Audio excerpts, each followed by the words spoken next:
Hey everybody, so today we are going to be reading the Declaration of Independence. We're going to dig a little bit deeper and actually try and understand what it's saying, and the purpose of this is to figure out if you still think this is relevant today, right? So a lot of the times there's no right or wrong answer, right? I just want you to come up with your own ideas, but use that evidence that we are reading in the text to back up what you're thinking. So I'm going to do a little bit of this with you today. So we are on page 18 of the textbook, The Declaration of Independence, written by Thomas Jefferson.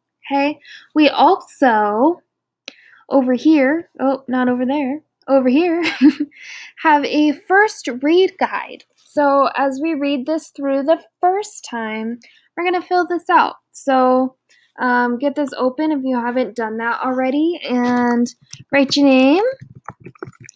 I'll do mine. Today's date is January. It'll be the 11th, 2021. That still feels weird to write. Our selection title is the Declaration of Independence. All right, so these are the things that we will be filling out as we read.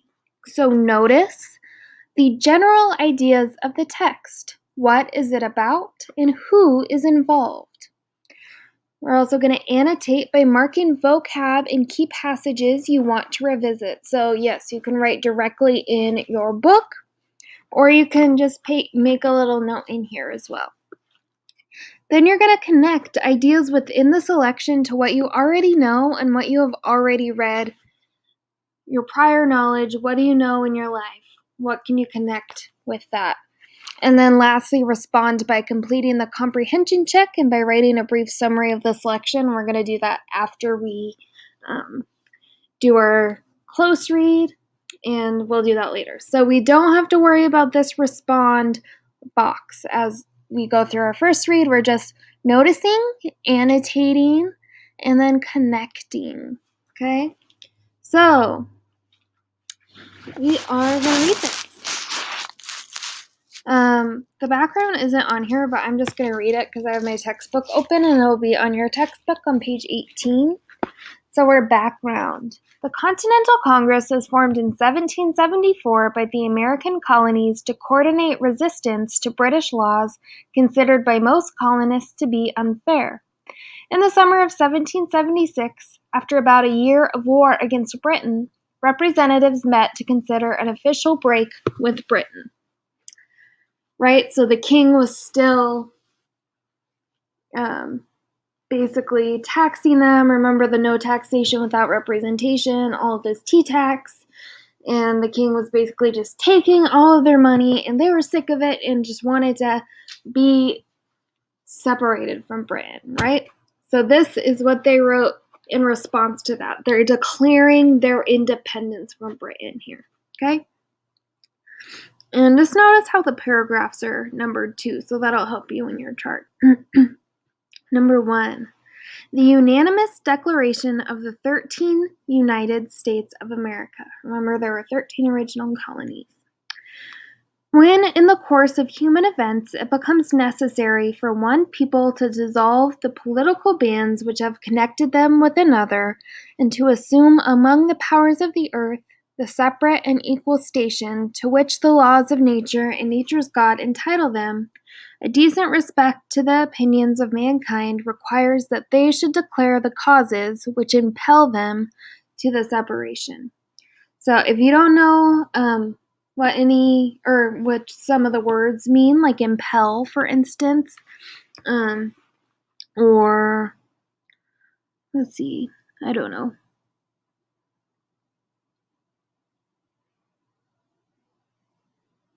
What other words?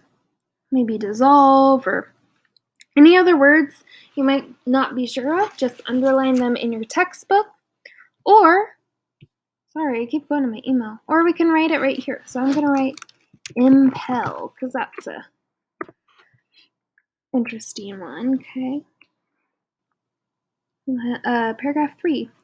We hold these truths to be self-evident, that all men are created equal, that they are endowed by their Creator with certain unalienable rights, that among these are life, liberty, and the pursuit of happiness, that to secure these rights, governments are instituted among men, deriving their just powers from the consent of the governed, that whenever any form of government becomes destructive of these ends, it is right for the people to alter or to abolish it, and to institute new government, laying its foundation on such principles and organizing its powers in such form as to them shall seem most likely to affect their safety and happiness.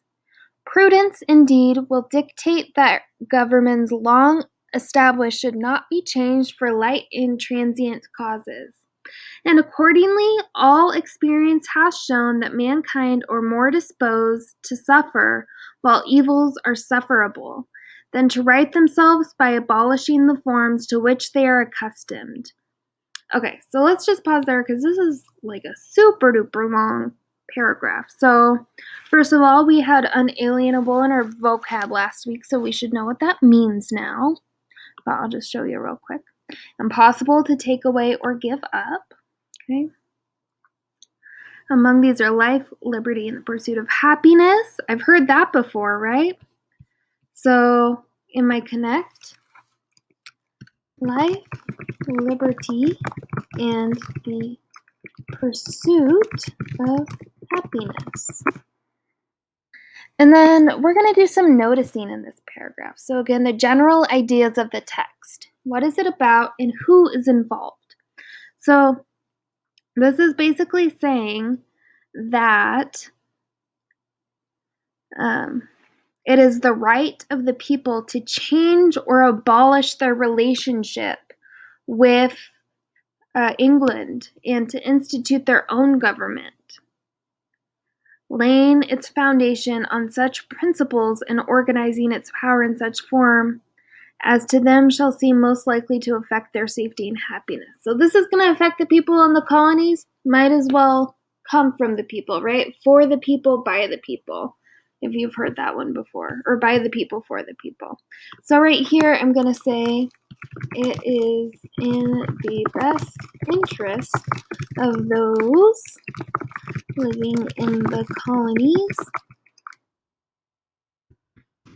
to support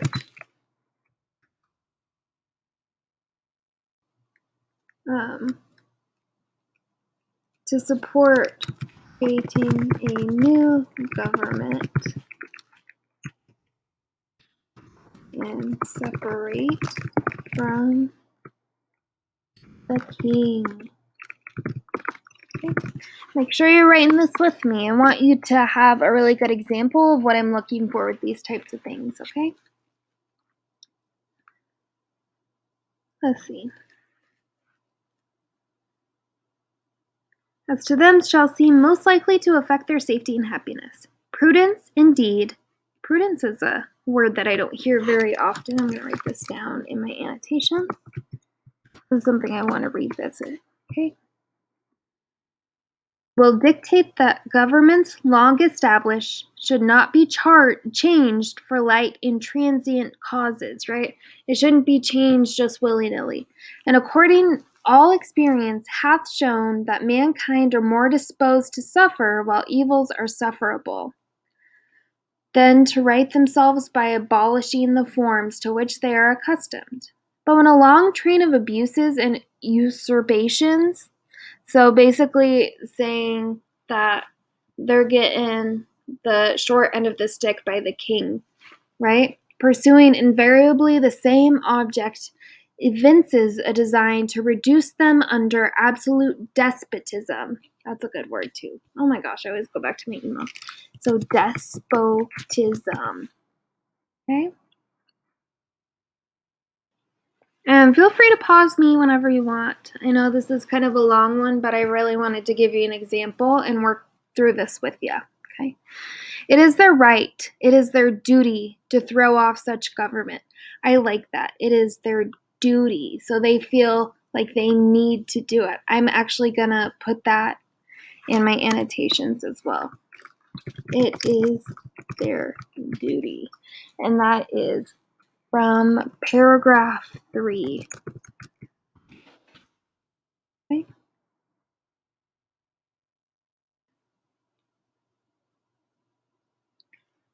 And to provide new guards for their future security. Such has been the patient sufferance of these colonies, and such is now the necessity which constrains them to alter their former systems of government. The history of present King of Great Britain is a history of repeated injuries and usurpations, all having in direct object the establishment of absolute tyranny over these states.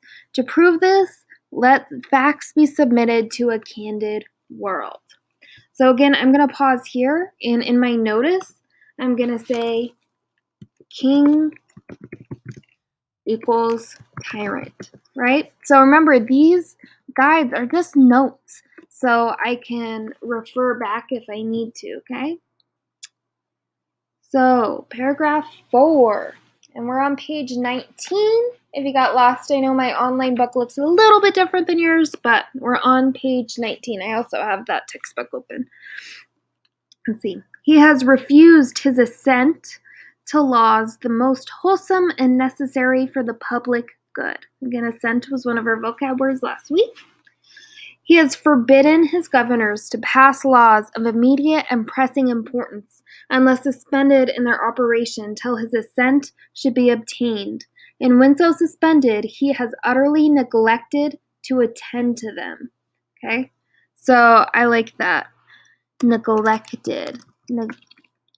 King equals tyrant. Neglectful. I like that. Okay?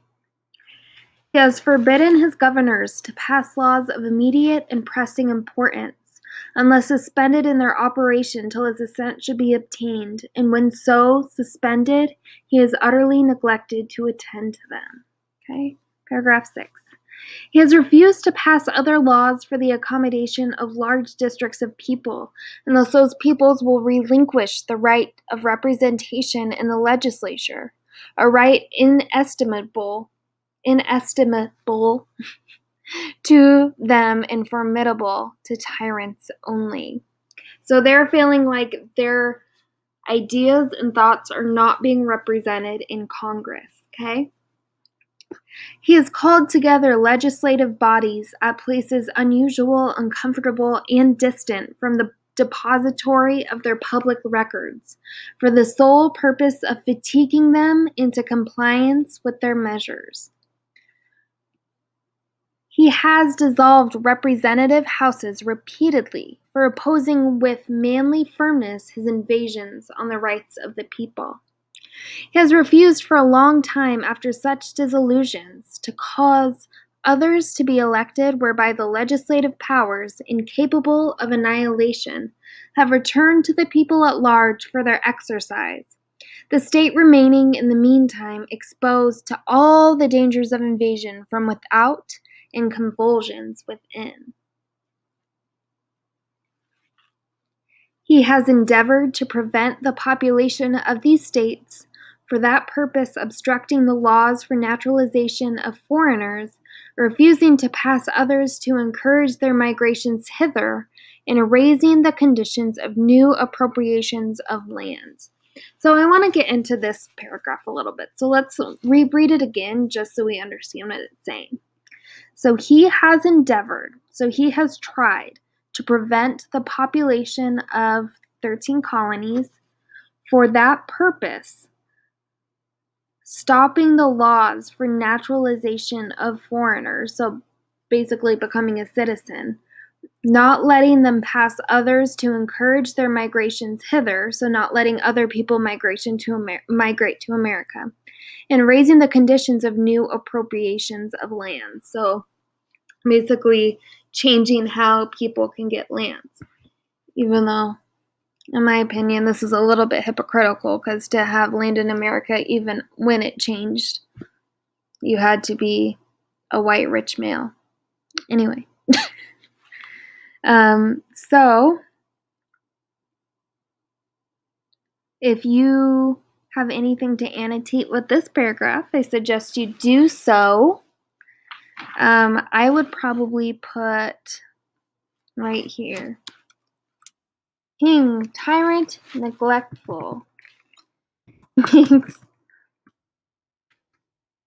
colonists' lives harder.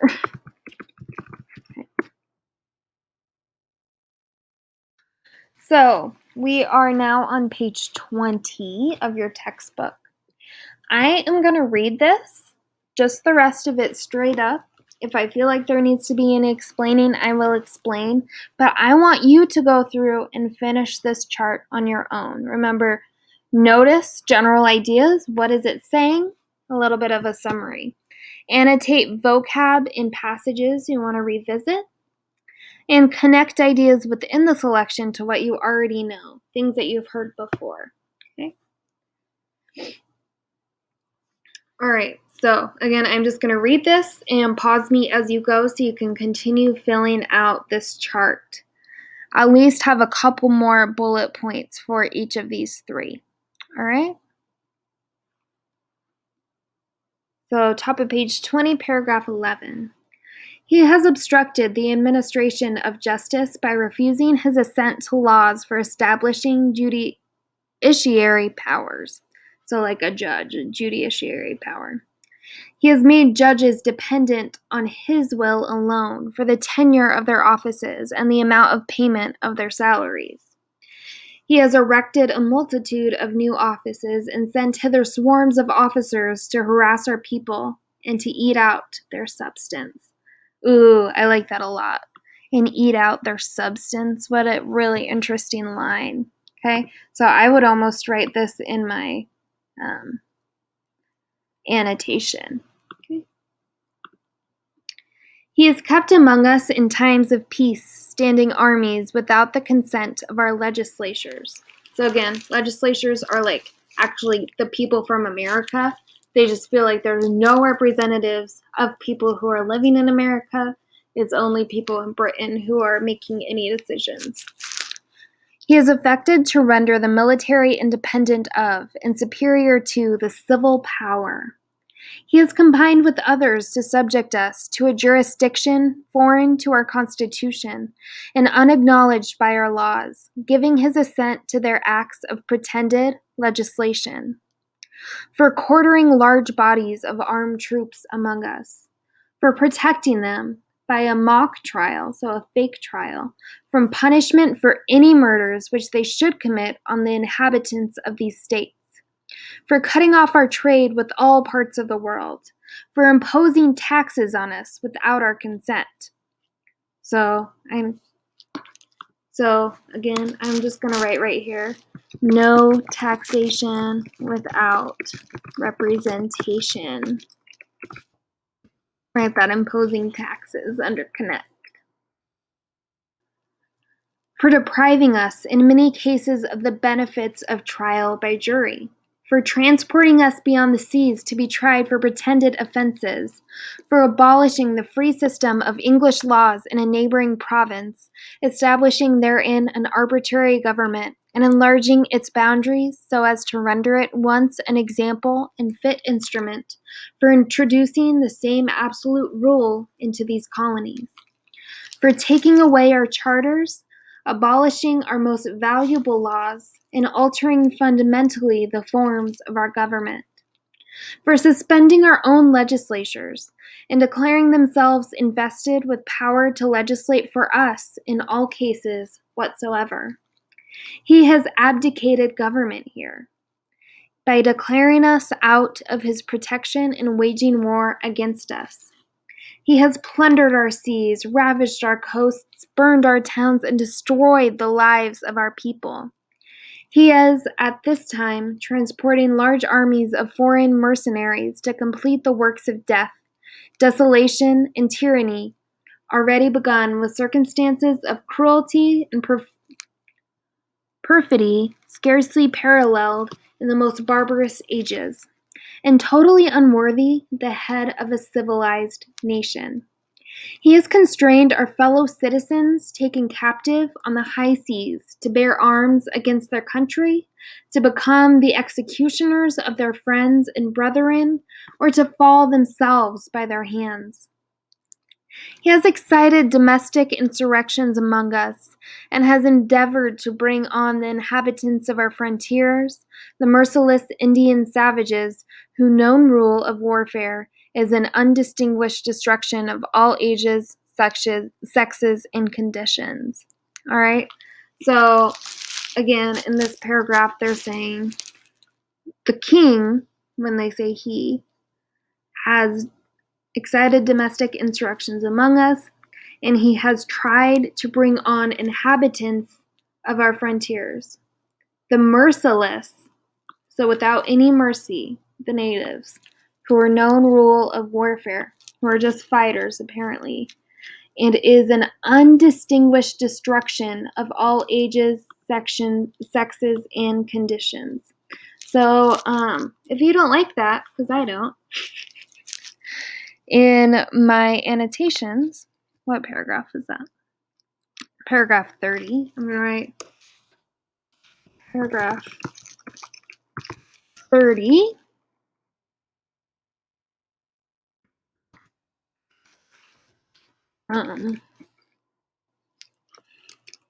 Unfair representation. Okay. You can put whatever you want there. Let's make sure we're doing our best to fill these out. Again, I'm just stopping every once in a while, but I'd like you to fill out a little bit more than what I'm putting. Okay?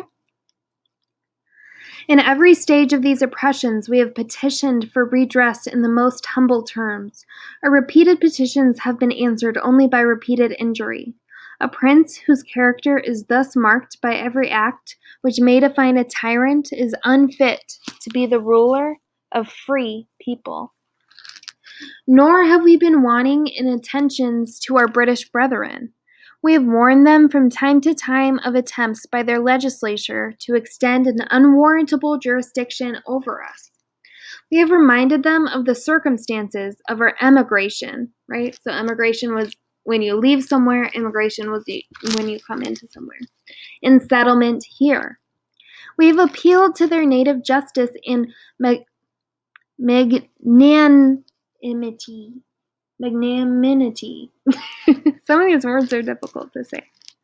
And we have conjured them by the ties of our common kindred and correspondence, or common kindred, to disavow these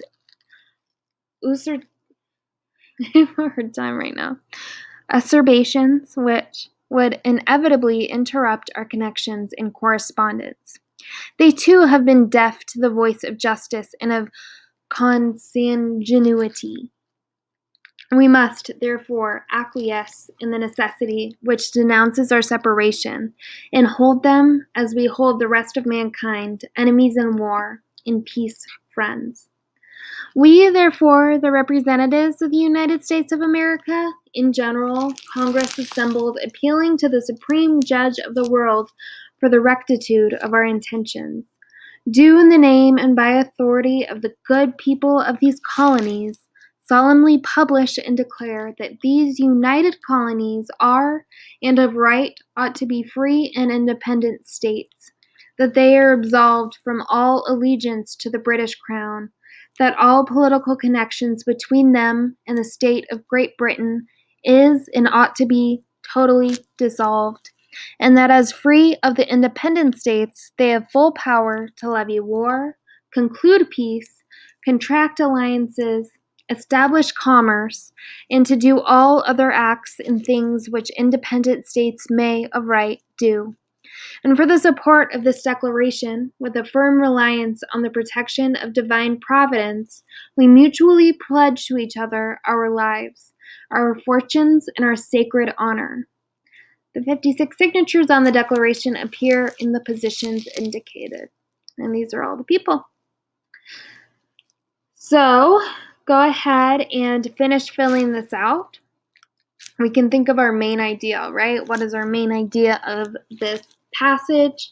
Once you're done filling out the first read guide, go ahead and turn the page and you will be completing the comprehension check today, okay? So answering the first 4 questions. I'm not going to have you do the research today, just the comprehension check 1 through 4 on page 23, okay? Please let me know if you have any questions about this, and I'll talk to you soon. Maybe. Blue.